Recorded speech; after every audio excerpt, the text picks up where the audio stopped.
Annyeong yarabun, welcome back to my channel. Sudah lama sekali aku tidak upload video karena beberapa bulan yang lalu aku disibukkan dengan skripsi. Dan untuk membangun mood buat bikin konten lagi tuh butuh waktu gitu. Dan baru sekarang aku niat pengen bikin video lagi. Dan semoga istiqomah ya guys. Dan di video kali ini, karena aku juga udah jarang bikin video tentang buku-buku gitu, aku udah kangen. Akhirnya aku akan bawakan konten bahas buku lagi. Aku akan mengembalikan hashtag resensi tawa. Oke, so di video kali ini aku akan bahas sebuah buku yang sebenarnya ini tuh udah rilis lumayan lama, tapi bukunya ini masih banyak digandrungi banyak orang, bahkan menjadi wishlist juga, banyak sekali di-mention di Twitter, di Instagram maupun di sosial media yang lain. Tidak lain tidak bukan, bukunya adalah novel karya Leila S. Chudori yang berjudul Laut Bercerita. Tapi sebelum lanjut ke reviewnya, aku akan kasih disclaimer dulu bahwa review yang aku sampaikan ini 100% murni dari opini aku. Jadi kalau mungkin teman-teman punya pendapat yang berbeda gitu, bisa komen di bawah dan kita diskusi bareng. Oke? So without any further ado, let's jump into the review. Dan seperti biasa ya, sebelum aku bahas poin-poin dari bukunya, akan aku tampilkan terlebih dahulu identitas bukunya. Oke, langsung aja kita bahas yang pertama dari covernya dulu ya guys. Ketika aku pertama kali tahu buku ini dari covernya ya, aku pikir ini ceritanya bakalan yang cheerful, terus ceria gitu. Dan mungkin di bayangan aku, karena ini kan covernya gambarnya kehidupan laut gitu ya, jadi aku ngira isi dari buku ini bakalan menceritakan tentang ekosistem laut atau biota-biota laut gitu. Tapi ternyata isinya cukup membagongkan guys. Sangat bertolak belakang dengan covernya yang menurut aku cukup colorful dan ceria gitu. Kenapa? Karena ketika kita lihat sekilas gini kayaknya, oh iya ini laut, ini ceria, banyak warna. Tapi ketika ini ya, ini bisa ditarik, ketika kita tarik ke bawah, nah tuh, oke. Di sini teman-teman bisa lihat ya, ada sepasang kaki yang diikat di dasar laut. So, ini ceritanya tentang apa sih? Nah, mungkin teman-teman yang belum tahu buku ini dan belum baca akan bertanya-tanya, kok bisa kayak gitu? Sebenarnya ini isinya tuh apa aja gitu. Nah, mari kita bahas sinopsis ceritanya. Alright guys, jadi di novel ini itu berlatar pada tahun 1998, jadi di era Orde Baru gitu. Nah, di dalam buku ini terdapat dua bagian. Yang pertama itu adalah sudut pandang biru laut. Jadi tokoh utama di buku ini bernama Biru Laut. Nah, di bagian pertama ini kita akan disuguhkan dengan pengenalan seorang biru laut yang merupakan mahasiswa jurusan sastra Inggris di Universitas Gadjah Mada. Juga kita akan mengenal keluarga-keluarga dari Biru Laut seperti ayah, ibu, dan juga adiknya yang bernama Asmara Jati. Diceritakan ya di novel ini bahwa Biru Laut itu sangat menggemari sastra, baik itu sastra Inggris maupun sastra Indonesia. Salah satunya, Biru ini suka membaca karya-karya Pramudia Anantatur. Tapi nih, perlu diketahui bahwa karya-karya Pramudia Anantatur saat itu ilegal guys peredarannya, sehingga Biru Laut ini memutuskan untuk melakukan tindakan nekat, yaitu memfotokopi karya-karya Pramudia Anantatur di sebuah tempat fotokopian yang disebut sebagai fotokopi terlarang. Nah, di tempat fotokopian itu kemudian Biru ini bertemu dengan sosok Kinan, dan akhirnya Biru dikenalkan dengan sebuah organisasi yang bernama Winatra dan Wirasena yang bermarkas di Sayegan, Yogyakarta.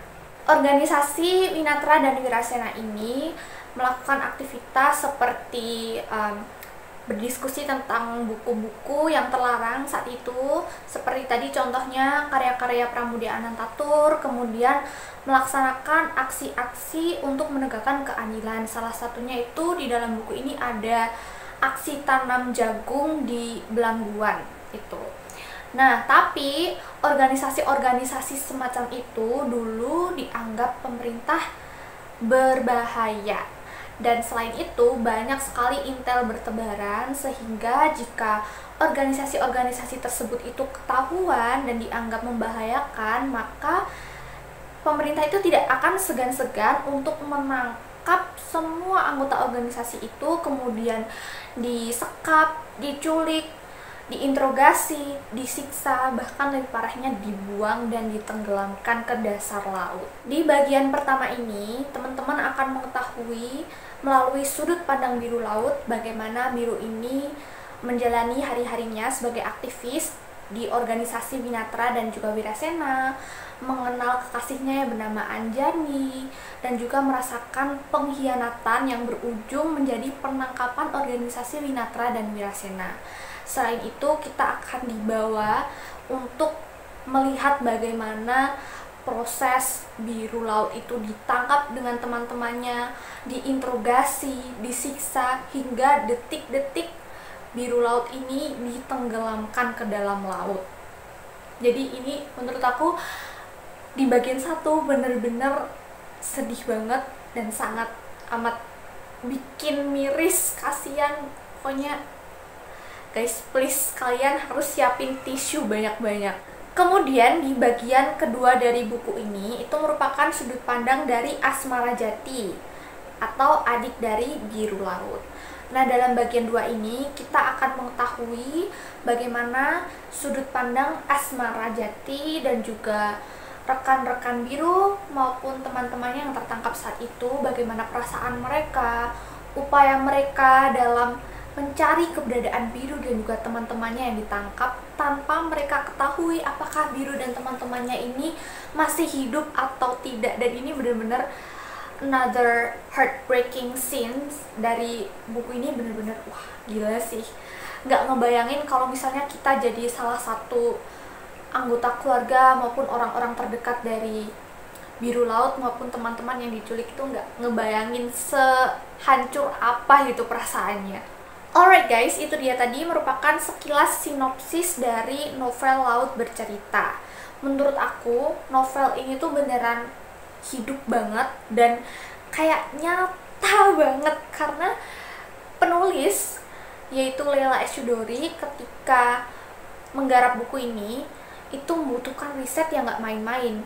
Bahkan beliau ini membutuhkan kurang lebih 5 tahun, dan beliau melakukan wawancara secara langsung kepada beberapa narasumber, diantaranya adalah korban yang berhasil selamat, kemudian juga kerabat-kerabat korban, dan Leila S. Chudori juga mengunjungi beberapa lokasi tempat kejadian, termasuk aksi tanam jagung di Belangguan itu juga memang nyata adanya, memang ada saat itu gitu. Jadi menurut aku ketika kita baca buku ini beneran kita kayak lihat film yang berjalan di kepala kita, dan itu meskipun cerita fiksi tapi didasarkan pada fakta-fakta yang ada. Jadi beneran menurut aku ini novel another level banget, next level gitu. Selain itu ya, ketika teman-teman baca buku ini, perasaan ataupun emosi kalian akan dimainkan seperti roller coaster. Dan menurut aku ini buku yang all in one gitu, karena banyak tema, banyak topik itu dimasukkan semua ke satu buku ini. Persahabatan ada, cinta ada, keluarga ada, banyak banget lah pokoknya ada di buku ini. Terus ini ya, karakter-karakter di dalamnya itu juga kuat banget. Aku suka banget gimana penulis membangun setiap karakternya. Lalu menurut aku ini buku ya, nggak heran se-hype itu, masih banyak dimention dan masih jadi incaran atau wishlist banyak orang, karena ya emang sebagus itu, kayak aku bilang tadi, all in one dan aku sangat merekomendasikan, bahkan mungkin mewajibkan teman-teman untuk baca buku ini. Karena tadi selain ini buku tuh bagus banget, banyak pengajaran nilai moralnya, kita juga bisa tahu sejarah yang bahkan tidak diajarkan di sekolah. Karena pernah gak sih, sadar gak sih teman-teman tuh, ketika kita sekolah dulu kayaknya jarang gitu ya ada yang bahas tragedi 98 gitu di era Orde Baru, gitu kan jarang. Tapi itu ada novel yang seenak itu ngebahas peristiwa 98 dengan visualisasi dan deskripsi kata-kata yang sangat luar biasa. Itu wah, gila sih, emang next level banget ini buku. Jadi wajib banget buat teman-teman beli. Menurut aku ya, kekurangannya apa sih? Kekurangannya adalah dia pemborosan tisu, karena please, sumpah guys, kalau temen-temen tidak menangis baca ini tuh kayak kurang gitu. Pasti deh, aku jamin kalian pasti nangis ketika baca buku ini. Soalnya aku yang emang jarang nangis ketika baca buku aja sampai menghabiskan banyak banget tisu. Jadi ya itu guys, kekurangannya itu ya. Alias sebenarnya nggak ada kekurangan sih, cuman persiapan tisu aja guys. Oh ya guys, aku tuh lupa kalau ternyata Laut Bercerita ini tuh udah difilmkan. Nah, yang jadi biru laut itu Reza Rahardian ya, kalau nggak salah. Tapi aku jujur memang belum pernah nonton. So buat temen-temen yang sudah menonton, coba yuk bagiin kesan pesan kalian di komen di bawah. Gimana sih rasanya kalian melihat visualisasi dari buku Laut Bercerita ini. So yeah, I think that's all for today's video. I hope you guys enjoy it, and if you guys like this video, please give me a thumbs up. Subscribe if you haven't already. Ring the bell. Dan juga kalau teman-teman ada request aku mau bikin video apa, boleh banget komen di bawah. So, I'll see you guys in my next video. Bye!